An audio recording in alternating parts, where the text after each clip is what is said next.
शमी के पेड़ के नीचे भगवान शिव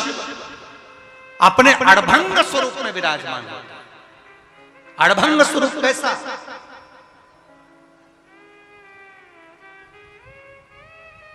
हम क्यों कहते हैं कि आप लोगों को भी पहले कहा, शमी का जो पत्ता होता है, देखा है शमी का जो पत्ता होता है, हम पहले भी कथा में कहा है, जो व्यक्ति मदिरा में डूबा रहता है, नशे में डूबा रहता है, जो व्यक्ति बहुत ज्यादा मात्रा में ये तंबाकू गुटखा या पाउच आदि खाता रहता है और उसका गुटखा पाउच छूटने को ही तैयार नहीं होता, वो बेचारा प्रयास करता है, ऐसा नहीं कि नहीं करता। आजकल के जमाने में तो कितनी बड़ी बड़ी बीमारी होने लगी, कैंसर जैसा रोग होने लगा, तो वो छोड़ना चाहता है, ऐसा नहीं कि नहीं छोड़ना चाहता। हर व्यक्ति चाहता है कि मैं व्यसन को छोड़ दूं, पर थोड़े दिन छूटता है, वापिस वो उस व्यसन में लग जाता है। तो हम पहले भी इस कथा को कहे, शमी के वृक्ष के नीचे शमी के मिट्टी का शिवलिंग बनाकर, शमी के वृक्ष के नीचे शमी की ही मिट्टी का शिवलिंग बनाकर उस पर जो बेलपत्र समर्पित करता है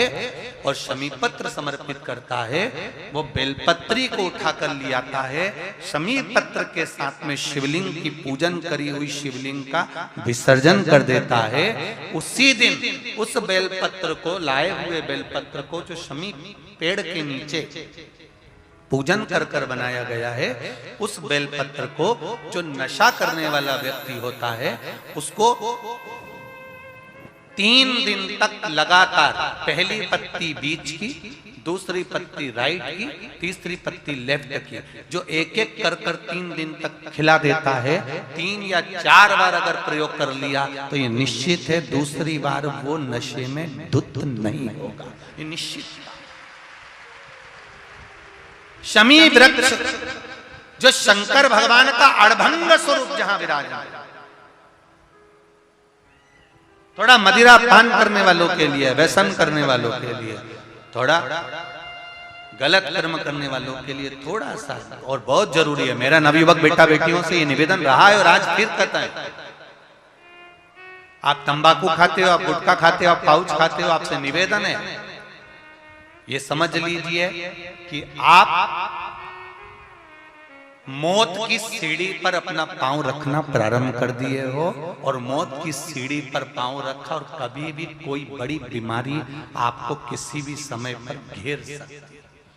एक बात बहुत ध्यान से उतारना, मेरे बेटा बेटियों से निवेदन, नवयुवक बच्चों से निवेदन, युवान बेटा बेटियों से निवेदन है, हम सुपारी खाते हैं या कोई सामान खाते हैं, बार बार हमारा गाल कटता जाता है, फिर ठीक होता है, फिर कटता है, फिर ठीक होता है, फिर कटता है, दांत में,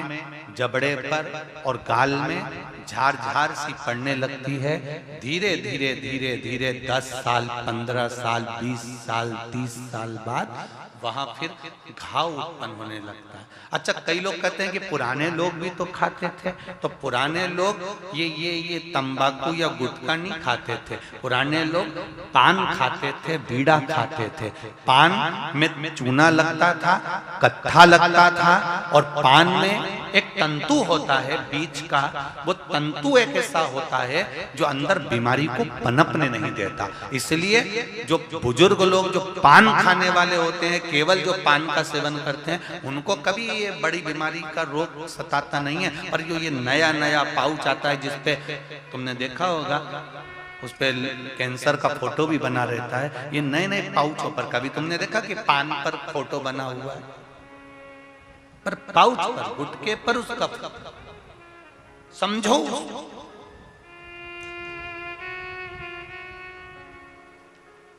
तो कौन से वृक्ष के नीचे पूजन करना है? जम के बोलिए जरा, जम के बोलो जरा, शमी वृक्ष के नीचे। रायपुर वालों को जो कथा मिली है, बड़े ध्यान से सुनना, ये कथा बड़े आनंद के साथ मिली। और जितने लोग आस्था चैनल पर जो सुन रहे हैं, जितने फेसबुक यूट्यूब पर सुन रहे हैं, और यहाँ लाखों की संख्या में लोग बैठे होंगे, कई लोग तो अपनी अपनी टीन के ऊपर, छत के ऊपर चढ़ चढ़ के बैठे हैं, कोई ट्रैक्टर पर, कोई गाड़ियों पर, कोई खंभों पर चढ़ चढ़ के बैठे हुए। ध्यान से, बड़े प्रेम से सुनो इस कथा को, बड़े